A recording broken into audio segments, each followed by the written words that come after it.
브리핑 있는 저녁입니다. 사건 사고 소식을 이현아 기자와 함께 알아보겠습니다. 어서 오십시오. 안녕하십니까. 예. 자, 오늘 첫 소식 뭡니까? 네, 모텔 손님을 살해하고요. 시신을 훼손해 유기한 혐의로 구속된 39살 장대호 씨가 신상 공개 결정 이후 처음으로 얼굴이 공개됐습니다. 장 씨는 오늘 오후 1시 40분쯤 이 보강 조사를 위해서 경기 일산 동부경찰서 유치장에서 고양경찰서로 이동하는 과정에서 얼굴이 공개가 된 겁니다. 네, 그런데 오늘도 이 장대호 씨 전혀 뉘우치는 모습을 보이지 않아서 좀 충격을 또 한 번 던져줬습니다. 네, 맞습니다. 현장에서 이제 취재진이 장 씨에게요. 유족에게 미안하지 않냐 이런 질문을 던졌습니다. 예. 네, 전혀 미안하지 않다라고 답을 했는데요. 직접 들어보시겠습니다. 그 유족들한테 미안하지 않으세요? 전혀 미안하지 않습니다. 그 시신 나머지 부위는 어디다 버리셨어요? 모두 같은 장소에 버렸어요. 네, 뭐 표정을 보시면은 당당한 표정으로 이 예. 취재진을 응시한 후 질문에 답을 하는 것을 알 수 있습니다. 앞서 이 장 씨는 경찰이 경찰서 안으로 이동시키려 하자 말을 계속하겠다 이런 강한 의지를 네. 보이기도 했는데요. 예. 직접 보시겠습니다.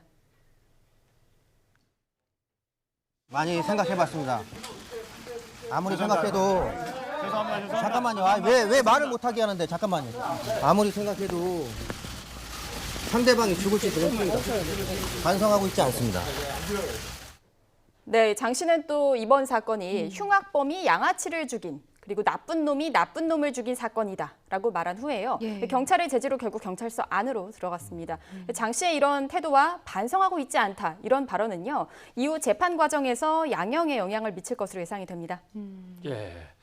그러면 이제 경찰서는 어떻게 진행이 되는 겁니까? 일단 현재 장 씨의 혐의를 좀 먼저 살펴보면은 예. 살인 그리고 사체 손괴 그리고 사체 유기 혐의를 받고 있습니다. 경찰은 이제 오늘 장 씨에 대한 보강 조사를 이어갔고요. 내일쯤 수사 결과를 발표할 예정입니다. 그리고 또 오는 23일 모레 장 씨를 검찰에 송치할 계획입니다. 네. 경찰은 동시에 이제 숨진 피해자의 남은 시신 수색 작업도 진행 중입니다.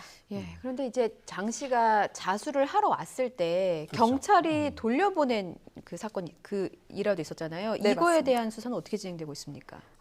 일단은 당시 상황을 좀 자세히 살펴보면요. 네. 앙내실의 당직 경찰관과 이 피의자인 장 씨와의 대화 내용이 이렇습니다. 그러니까 처음에 자수하겠다라는 피의자 장대우의 말에 경찰이 무슨 내용 자수냐 이렇게 질문을 합니다. 예. 이어서 이제 장 씨가 강력 형사에게 말하겠다 이렇게 답을 합니다. 자, 그러자 경찰이 강력 형사가 있는 종로경찰서로 가라 이렇게 대응을 한 겁니다. 좀 이해는 잘 안 가요. 예. 자수하러 왔습니다. 저 범죄를 저질렀습니다. 그러면 어떤 범죄요? 그건 강력계와 관련이 있으니까 누구누구한테 연락을 해놓을 테니까 가시오. 뭐 이렇게 한 것도 아니고 네. 그냥 어디 가서 하시오. 경찰이 왜 그랬을까요? 취재한 결과 경찰에 근무를 할 당시 내부 사정들은 있습니다. 그러니까 예. 보통 이제 근무 중에요 주치자나 정신질환자 혹은 이제 장난으로 자수를 하겠다라는 얘기를 하는 사람들이 꽤 찾아온다고 합니다.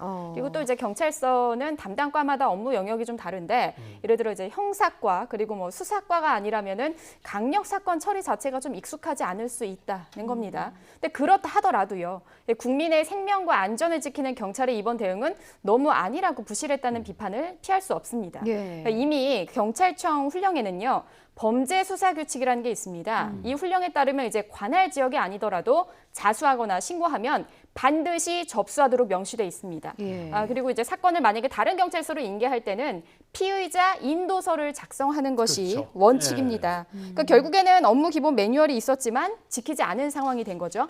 관련해서요. 전문가는 어떻게 보고 있는지 직접 들어보시겠습니다.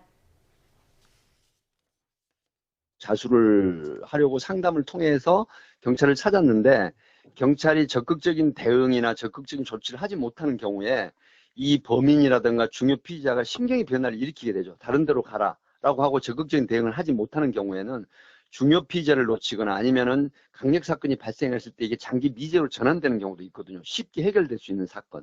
이런 것들이 경찰이 적절한 대응을 하지 못했을 때 일어나는 큰 부작용이다. 이렇게 봅니다.